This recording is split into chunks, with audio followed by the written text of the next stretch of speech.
Hello. Today I'm speaking with Dr. John Azumah, the author of the book, The Legacy of Arab Islam in Africa. Thanks for speaking with us today. Thank you for having me. Can you please just tell us a little bit about yourself, where you come from and what work you do? Yeah, I'm originally from Ghana, in West Africa, and presently I teach at Columbia Theological Seminary in Decatur as the Associate Professor for World Christianity and Islam. Now, why did you write this book?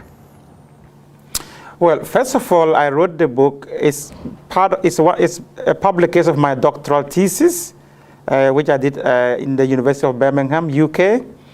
And I wrote the book because there was very little writing on some of the themes that I wanted to address, that I addressed in the book, having to do with the theme of Islam's interaction with African traditional religions, the whole history of jihad in West Africa, and as part of that, a very important part of that, the slave raiding and the slave trade that happened within West Africa by Muslim communities. That was why I wrote the book, because not many had written on these kind of themes in Islam history in West Africa. Now, I'd like to look at one of the topics in your book, the topic of colonization. We know that the Christian West colonized Africa. The West has acknowledged this and is self-critical in this regard. Did the Islamic empires colonize Africa?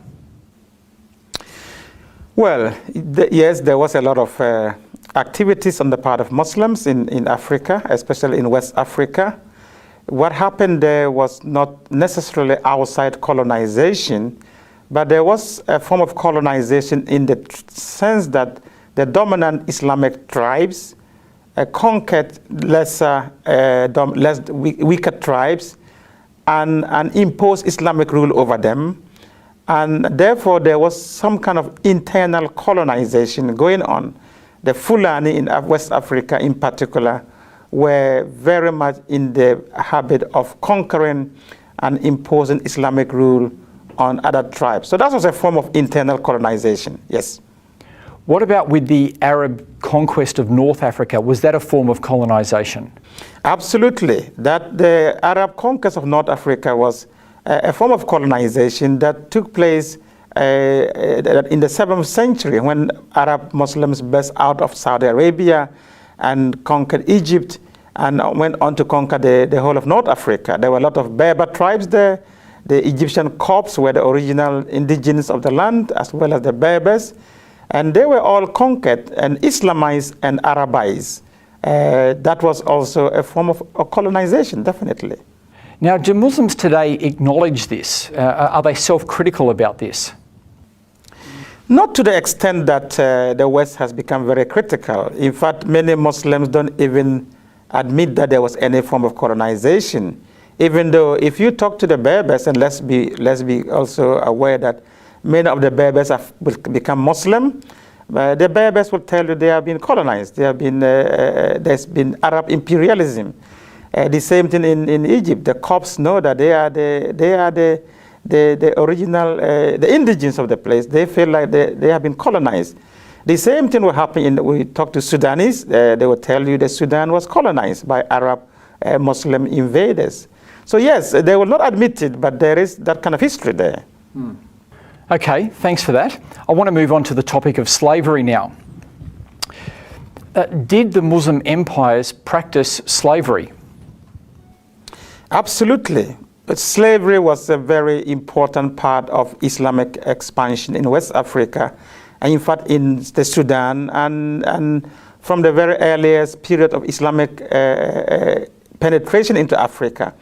It started by buying, purchasing slaves and trading in slaves, and then it went on from purchasing to raiding for slaves and capturing slaves deliberately, especially mainly black Africans, and transporting them into North Africa and into Saudi Arabia, the Arabian Peninsula, and onwards to the Ottoman Empire to Turkey. So slavery was a very endemic part of Islamic interaction with Africa. And in West Africa, the jihad's period of the 18th and 19th century involved massive slave raiding and slave trading. And many of the slaves that were captured and sent and sold and taken into the transatlantic slave trade, most of those who were doing the raiding at the time were Muslim communities because they were the dominant tribes. So a lot of that happened. That is not to say that non-Muslim communities were involved in raiding, but the dominant tribes were the Muslim communities that were doing the raiding at the time. The treatment of slaves is a topic that you bring up in your book. Can you talk about some of the differences in the way that slaves were treated in the Western world compared to in the Islamic world? Yeah, one of the themes I explored in my book is this perception that Muslims treated their slaves much more humanely than the Western slave trade. And what I found out in my own research was that that is not necessarily the case, and that there were very harsh treatments of slaves by Muslim groups.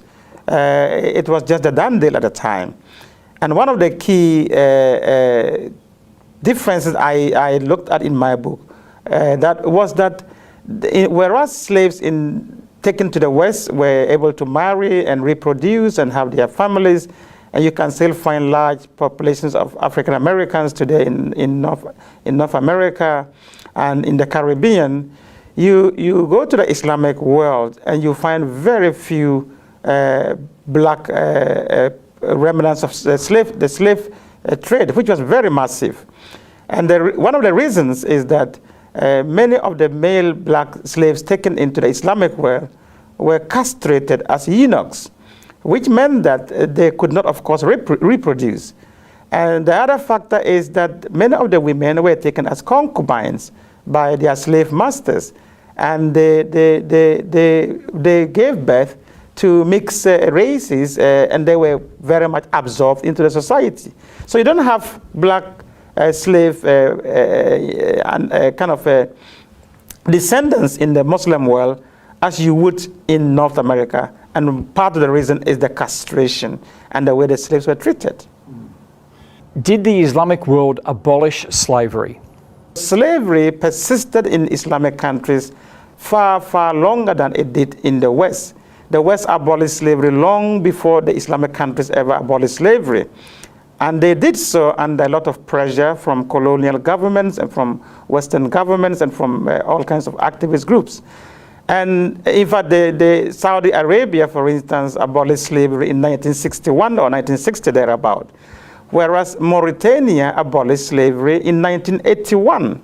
And these were done on paper, and a lot of it is still being done. In practice, there are still a lot of slaves in Muslim countries. And Sudan, during the Civil War, there was a lot of slave raiding going on done by the Arab Muslims in the north against the enemies and the Christian Africans in the south. So even up to the 90s and this century, there was still capturing of young African men, boys in the Sudan for sale. So slavery continues, even though it has been abolished on paper in many Muslim countries. I often hear Muslims talking about the golden age of Islam, and they look back to this as the time when Islam ruled, and this is the golden period that they look back to. What's your understanding of the golden period, the golden age of Islam? Yeah, it depends on which Muslims group we are talking about, but the golden age of Islam, many Muslims look back to the period between the 7th and the 9th century, when during the Abbasid Caliphate, or rather from the 9th century to around the 13th century, during the Abbasid Caliphate. They talk about it as the golden period of Islam. But if you look at that history, it is fraught with difficulties, with a lot of problems. Yes, a lot of progress was made under that period. There were times of very stable rulership. There were times of progress in terms of learning and science and exploration. There was a lot of that going on, but that does not necessarily, and that was the time that Islamic orthodoxy was formalized. So there were a lot of milestones within that period, But in terms of golden period, I think it's very tricky to begin to talk about golden periods. If we look back and look at how messy the whole situation was at that period and many other periods in Islamic history, just like many of the other empires. Yeah, because from what you were saying, it was a time of conquests, colonization and slavery as well. Absolutely. With everything else. Absolutely. So there may have been those great moments, but there's still conquest, colonization and slavery is part of it. Absolutely. And during that time, it has to be said, Muslims were not the only ones who were conquering, other people were conquering also. And slavery, yes, during the 9th up to the 13th century, slavery was still very much an Islamic phenomenon as compared to the West. Of course, there was ancient slavery in many other societies, but in terms of chattel slavery, in terms of slavery as an institution, that was profitable. That was very much still an Arab Islamic preserve until the West came in sometime from the 15th, 16th century onwards. So yes, there was a lot of that as part of that so-called golden period of Islam. Now, discussing these ideas in our universities is not always an easy thing to do. In your book, you write, hence, in the study of Islam in the West, the dominant convention is that a critical approach is reserved for the Christian past, but forbidden for the Muslim past. The net result is a romantic picture of the history of Islam, avoiding and sometimes denying such issues as the jihadist slaughter and mass enslavement of traditional African believers. Can you just talk to us a bit about your experience as an African in the Western universities talking about these issues? Yeah, that is actually a very important question. I, as an African who embarked on the study of Islam in Africa, was very frustrated that, especially back in the 90s when I was doing my studies, that Western academics were shying away, almost self-censoring on these difficult themes of jihad, of the violence associated with jihad, and the slave raiding and slave trade that was very massively undertaken by Muslim societies in Africa. And some only noted in a footnote, and we don't want to discuss it. And that was very frustrating. Meanwhile, they will go at length and talk freely and openly about the Western transatlantic dimension of slave trade. And so for me, this painting of a very romantic picture of the Islamic past in Africa was hindering interfaith dialogue and dialogue between Muslims and Christians in particular. And especially in a situation where the radical Muslim groups were laying claim to these histories, these romanticized histories that was written mainly by Western scholars, that they had a golden age of Islam in Africa that they want to return to. Unfortunately, many of the groups that we have today that are ideological Muslim radical groups, and even Boko Haram in Nigeria, are laying claim to some of these romanticized histories that has been contributed to by Western scholarship and academia on the West of Islam in Africa. And this is what I was trying to challenge and to raise questions about, that we have to paint a more realistic history of the past. Africans have to get a more holistic history of their past if we have to live together, have meaningful dialogue between ourselves as Muslims and Christians. So what do you think is the way forward?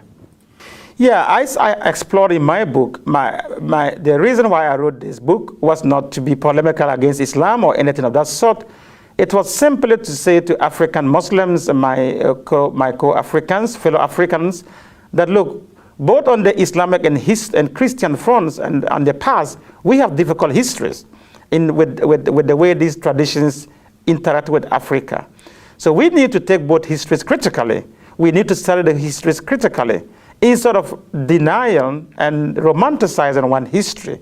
Because when we do that, we are not going to, unless we understand our past very clearly and honestly, we cannot move forward with any sense of integrity and mutual respect. So the whole idea is, how do we move forward? Let's have a much more critical discourse of our past, and then we can move forward with meaningful futures together. That's the only way to move forward in this. Thank you very much for talking with us today. Thank you.